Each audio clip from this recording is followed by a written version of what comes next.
ఓం శ్రీ గురుభ్యో నమః. గం గణాధిపతయే నమః. శ్రీ తులసి ఛానల్ నుండి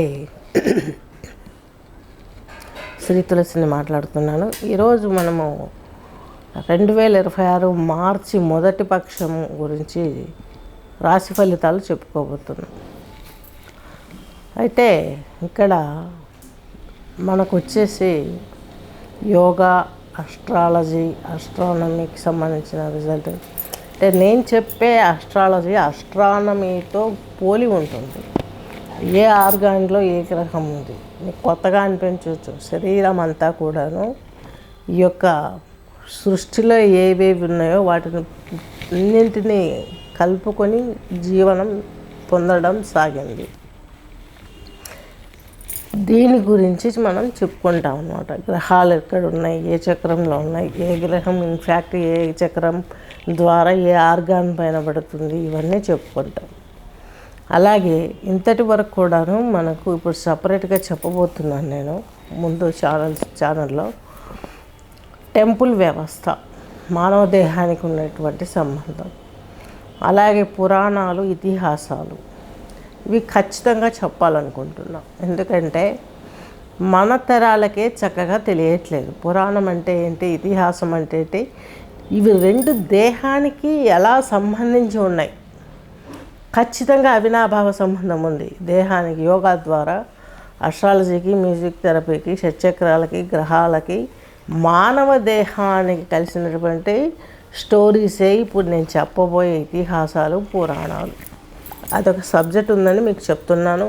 ఇంట్రెస్ట్ ఉన్న వాళ్ళు 5th క్లాస్ పిల్లల నుండి 100 years వాళ్ళు కూడాను క్లాసులో జాయిన్ అవ్వండి.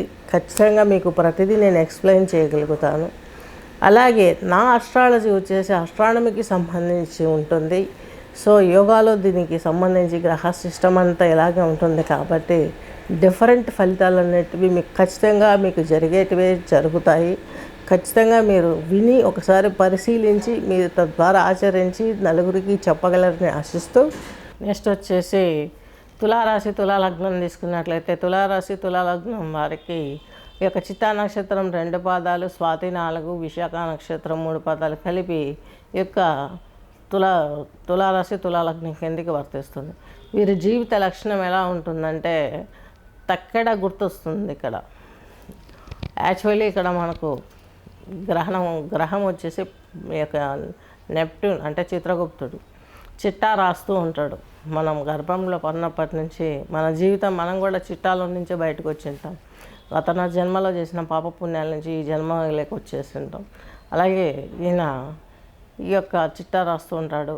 ఈ యొక్క స్వాధిష్టాన చక్రానికి అధిపతి ఈయన. ఈ జాతకం ప్రకారం తీసుకుంటే ఈయన తులారాశికి వర్తించిన వాడు.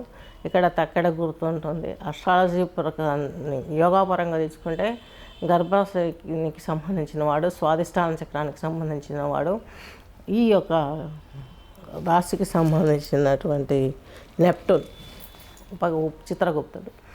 ఇక్కడ వీళ్ళు క్యాలిక్యులేటెడ్ మెథడ్ చాలా ఉంటుంది తులారాశి, తులాలగ్నం వారికి. అలాగే ఆనందాన్ని ఇస్తారు. ఆర్ట్స్ ఎందు, కళల ఎందు ప్రావీణ్యం ఉంటుంది. ఎక్కడ ఎలా మాట్లాడితే క్యాష్ చేసుకోగలమన్న నాలెడ్జ్ వీళ్ళ తర్వాత ఇంకెవరికైనా ఉండదు. అంత గొప్పగా ఆలోచిస్తారు. అంత క్యాలిక్యులేటెడ్ లైఫ్ వీళ్ళు ఆనందిస్తారని చెప్పుకోవచ్చు. శుక్రుడు వచ్చేసి వీరికి 25వ తేదీ వరకు కూడాను 6లో ఉంటాడు. 6లో శుక్రుడు యొక్క శనితోటేను కలిసి ఉంటాడు కాబట్టి. అలాగే మరలా 14/3/26 14 నుంచి రవి కూడా వెళ్తాడు. శని, శుక్ర, రాహు, శని, శుక్ర, రవి కలిసి ఉంటారు కాబట్టి ఇక్కడ కొన్ని మిశ్రమ ఫలితాలు వచ్చే అవకాశం ఉంది తులారాశి, తులాలగ్నం వారికి. తర్వాత మీకు తులారాశి, తులాలగ్నం వారికి శుక్రుడు మీకు సప్తమ కేంద్రంలోకి వస్తాడు.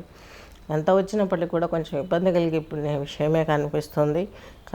కాకపోతే ఒక ఫ్యాక్ట్ ఏంటంటే మీకు సప్తమ రాష్ట్రాధిపతి అయినటువంటి మీకు ఆయన సప్తమ దృష్టితో చూస్తున్నాడు కాబట్టి 25th నుండి కొన్ని సలహాలు, కొంచెం గొడవలు, కాంప్రమైజ్ కావడం ఇలాంటి జరిగే అవకాశం చాలా స్పష్టంగా ఉంది. బుధుడు కూడా మీకు మంచి మేనరిజాన్ని, మంచి లైఫ్ని ఇస్తాడు తులారాశి, తులాలగ్నం వారికి.